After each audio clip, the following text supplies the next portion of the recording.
আমি অন্তত পক্ষে ব্যক্তিগতভাবে আমি শুরু থেকেই আমার কাছে মনে হয়েছিল যে এই গুম অধ্যাদেশ যেটা করা হয়েছিল এটা অপ্রয়োজনীয়।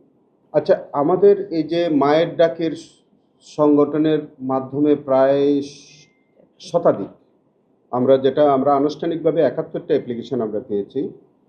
দেখেন, আমি শুকরিয়া জানাচ্ছি যে গুম অধ্যাদেশ যদি বাতিল হয়ে থাকে এবং এটাকে যদি আমাদের এই ট্রাইব্যুনালের অ্যাক্টের সাথে যদি ট্যাগ করে দেওয়া হয়, তাহলে আমি এটা মাননীয় আইনমন্ত্রী বা আমাদের মাননীয় সংসদ সদস্যদের আমি আন্তরিক কৃতজ্ঞতা প্রকাশ করছি। কারণ হচ্ছে, আমি আপনাকে বলি, এই গুম অধ্যাদেশটা আমার কাছে মনে হচ্ছে যে এই গুম অধ্যাদেশটা একটা অপ্রয়োজনীয় আইন ছিল। গুম হওয়ার ক্ষেত্রে যে অপরাধটা মানে গুম অধ্যাদেশের আওতাধীন যে অপরাধটা ছিল সেটা ইতোমধ্যেই আমাদের আইনে সেটা সংবিধিবদ্ধ ছিল। তো আমাদের আইনে যে গুমের অভিযোগ বিচারের এখতিয়ার ছিল, ৭২ ঘন্টা ময়েশ্চার লক সমৃদ্ধ লিলি বডি ওয়াশ শিয়া বাটারের গুডনেস স্কিন রিপেয়ার করে রাখে সফট ও গ্লোয়িং। সেখানে আবার আরেকটা আইন করে আরেকটা ট্রাইব্যুনাল গঠন করার প্রয়োজনীয়তা ছিল বলে আমার কাছে মনেই হয়নি।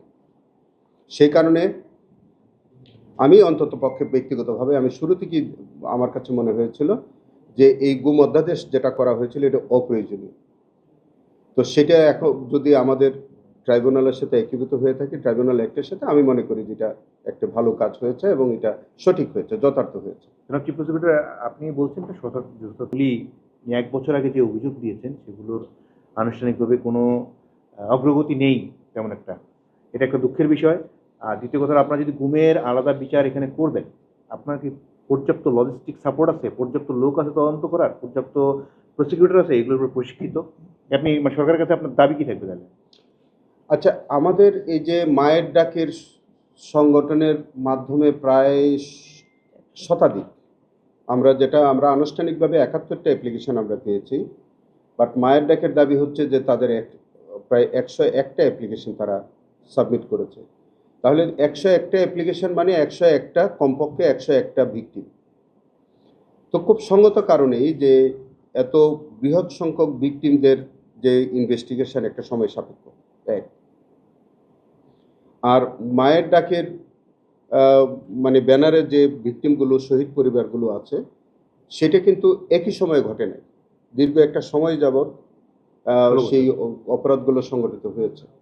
সে কারণে এই অপরাধগুলো তদন্ত করতে গেলে আপনি নিশ্চয়ই বুঝতে পারবেন যে এটা খুব সহজসাধ্য ইনভেস্টিগেশন না, একটু জটিল এবং অনেকগুলো গোপনীয় জিনিস আমাদেরকে ইনভেস্টিগেশনে বের করে নিয়ে আসতে হবে, সময় সাপেক্ষ বিষয়।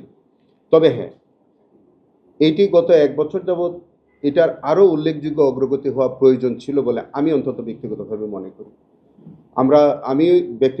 আমি যখন এই প্রসিকিউশনের দায়িত্বে আসি নাই, তখন আমি প্রত্যাশা করেছিলাম যে মায়ের ডাকের যে অভিযোগগুলো সেগুলো অগ্রাধিকার ভিত্তিতে সেগুলো ইনভেস্টিগেশন হবে। যে কোনো কারণেই করা যায়নি।